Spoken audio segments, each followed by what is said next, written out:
giornata, ho 44 anni, sono sposato, ho una figlia che tra poco diventerà maggiorenne, quindi come ogni buon padre ho le preoccupazioni del genitore che accompagnano la mia quotidianità. Non ho una formazione politica, la mia formazione nasce dalle piazze, dai tanti gazebo fatti con la collega e amica Mirella nel territorio, banchetti, incontri, petizioni e comunicati, diciamo, stampa per andare a migliorare il nostro territorio veronese dove viviamo. Nella vita sono un consulente aziendale, sono un gestore corporate e come molti di voi ho un mutuo da pagare, mi mancano ancora 21 anni e guido una macchina Euro 5 e quindi probabilmente tra poco dovrò lasciarla in garage nonostante le manutenzioni, nonostante il bollo pagato e le relative spese, cosa che purtroppo anche questo, competenza della regione, ci tocca subire nonostante appunto tutto quanto. E quindi, come dicevo, la mia candidatura nasce appunto dal basso, nasce dall'ascolto dei cittadini. Non ho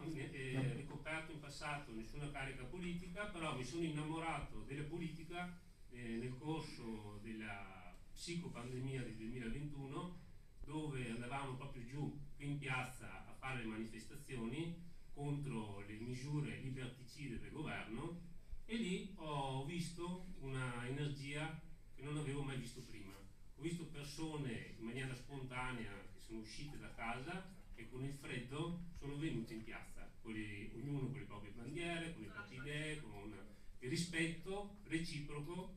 di uno con l'altro, cosa che, devo dire la verità, era anni che non vedevo. Quindi da questo è nato poi un impegno politico sul territorio, un impegno di, diciamo, militanza e di presenza e di ascolto attivo da parte dei cittadini che si rivolgevano a noi, alla nostra associazione Popolo Veneto, a me personalmente, alla Mirella e agli altri militanti, per segnalare molte cose che non funzionavano all'interno della nostra città. E con le nostre forze, con le nostre iniziative, piano piano ma con tenacia, siamo riusciti a portare dei piccoli benefici, ma a beneficio comunque di tutta la comunità. Come consigliere regionale, come candidato consigliere regionale, mi impegno comunque a valorizzare quello che è il mio territorio e soprattutto dobbiamo cambiare questo Veneto, perché l'amministrazione Zaia, sempre osannata sui media, sui social, perché hanno una ottima campagna pubblicitaria, quindi abbiamo quello, ci lascia una pesante eredità. Per esempio, dico alcuni dati per non annoiarvi troppo, il Veneto è la prima regione in Italia per cementificazione, quando abbiamo dei paesaggi stupendi che purtroppo sono veramente danneggiati da questa cementificazione selvaggia e a volte incontrollata. Anche questo è un tema in che va a braccetto anche con le Olimpiadi Milano-Cortina, dove anche lì ci sono delle opere faraoniche di investimenti di milioni di euro che peseranno sulle nostre spalle, sulle spalle anche delle generazioni future, così come la Pedemontana, su un project finance che sembra non essere, diciamo, adeguato con l'investimento. E quindi sono tutti temi che dovremmo prendere in mano, perché effettivamente sono cose che comunque vanno nel senso, diciamo, del cambiamento, quindi dobbiamo cambiare. Un'ultima cosa, però non meno importante, è il discorso ambientale. In questi giorni mi sono giunte delle notizie, delle voci preoccupanti da alcuni cittadini del Villa Franchese e di Valeggio sul Mincio,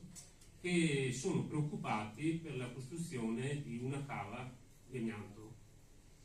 Una cava di amianto, che sappiamo tutti, Eternit, sotterranea, su un terreno ghiaioso, quindi diciamo poroso alle intemperie, diciamo, atmosferiche, che potrebbe portare nelle falde acquifere materiali, diciamo, le famose pagliuzze di amianto, che se respirate portano dei danni medici molto importanti. Anche qui sono state fatte delle mozioni nella regione Veneto, in particolare la 354, mi sembra, dove però sono rimaste lettera morta e lì i cittadini sono molto preoccupati. Quindi anche questo, anche il tema ambientale, rispetto insieme a tutti gli altri temi della nostra campagna elettorale, è un tema presente. Noi saremo presenti per dare voce a questi comitati, ai cittadini, a tutti coloro che vogliono portare il loro contributo a cambiare questa regione. Quindi noi siamo in prima linea per il cambiamento. Vi ringrazio e passo ora le parole a